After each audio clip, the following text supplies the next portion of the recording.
BoogeyMan band coming round the bend. Is BoogeyMan band. Is BoogeyMan band. Greetings, my fellow Fright Fiends, and thanks so much for dropping by the Horror Zone. I hope everyone's doing well. Kind of got a little spooky atmosphere going here. This is going to be kind of a different video.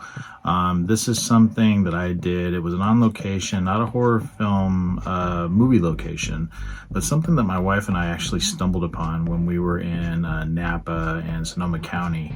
A couple weeks ago. We were actually in the area on the 26th of March. It's the same time that I was actually on Sonoma Mountain Road, where I found one of the locations for the movie Cujo that I just posted recently. We were driving back from that. We're just kind of taking in the sights. It was a beautiful day, and we happened upon this old abandoned hospital. There's areas that you can go into though. Some of them were restricted. They did have police vehicles present that were sort of cruising around, just keeping an eye on the grounds and stuff. But we found this one main building, one that was kind of up from the road that we were on. And we drove up to it, and it was sort of like the centerpiece to the rest of the grounds that surrounded it. But it's the main building. It's actually a historical landmark now, placed on the National Register of Historical Places by the Glen Ellyn Historical Society in August of 2001. The building is absolutely creepy. And of course, my wife and I decided to get out and explore a little bit as much as we could. There were areas that were fenced off. It looks like they were doing some type of construction work right next to it. So we got out, we explored the grounds. We actually drove around the entire facility and did video of it. Thought it'd be kind of fun to sort of do something a little bit more spooky and not film related, but like a location that we just sort of happened upon. I mean, it wasn't something we planned. It was something we were driving back to where we live, and we happened to just drive by it. My wife was like, turn here, and I just drove up the hill to check it out, and we drove around, and it was really eerie. It was getting a little dark when we were there, but yeah, we got some great footage. My wife shot 90% of the footage you're going to see, and I'll do a little narration on the history of this building and the facility itself. And once that is completed, I'll come back with my final thoughts. I hope everyone enjoys this little tour of the now pretty much abandoned Sonoma State Hospital. Here we go.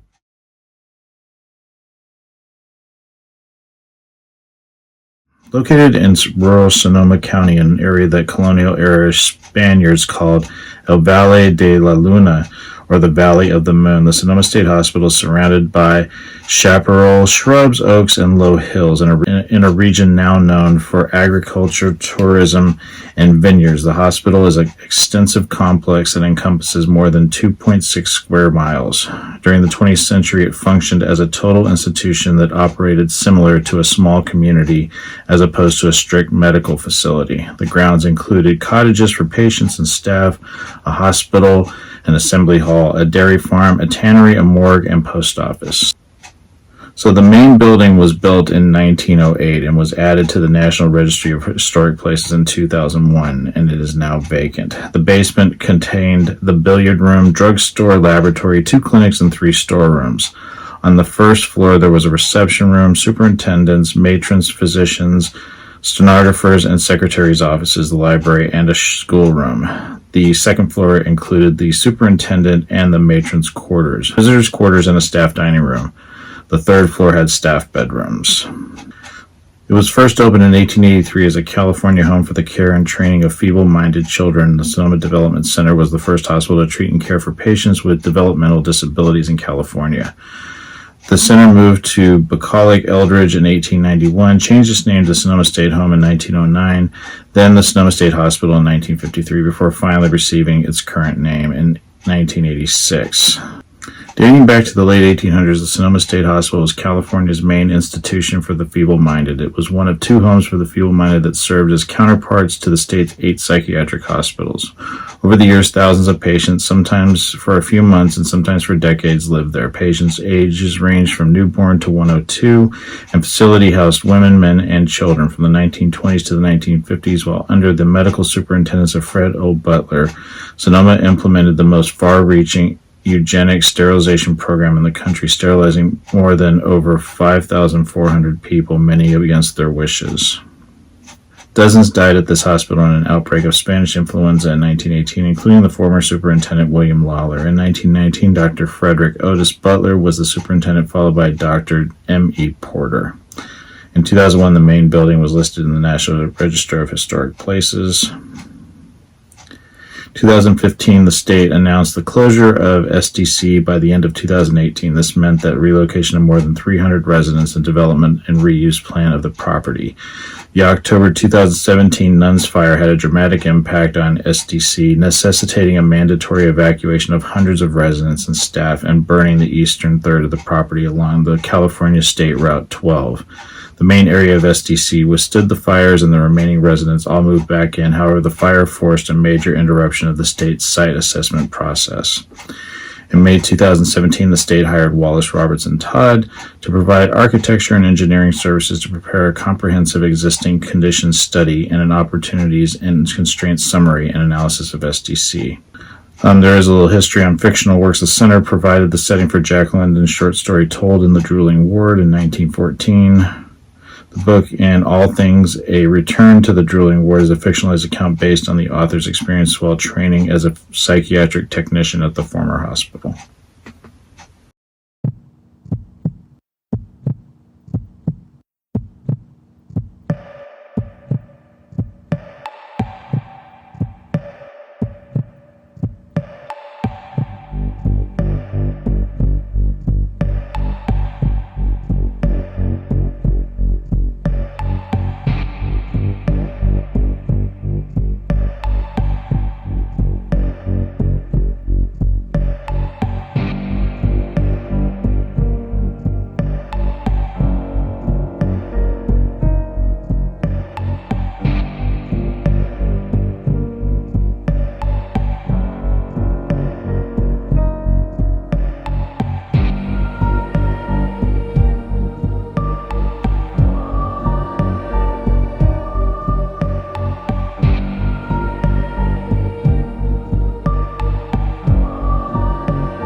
Let me know what you guys think of this video. Let me know if you're aware of the history of this building. Like I said, everything I read about during this video is something I found online. I didn't know anything about it. I didn't know it existed. You know, sometimes you just happen upon things when you're driving through some of these areas, and this was just, like I said, a fluke. And great video footage for sure. And I want to thank my lovely wife Jackie for capturing a lot of it as I was driving through the complex and, you know, the different areas with the different buildings. She did a terrific job, and she's fantastic, and this footage turned out amazing. So let me know what you guys think. Hope you all are doing well, and I'll talk to you again real soon. Take it easy, stay scared as always.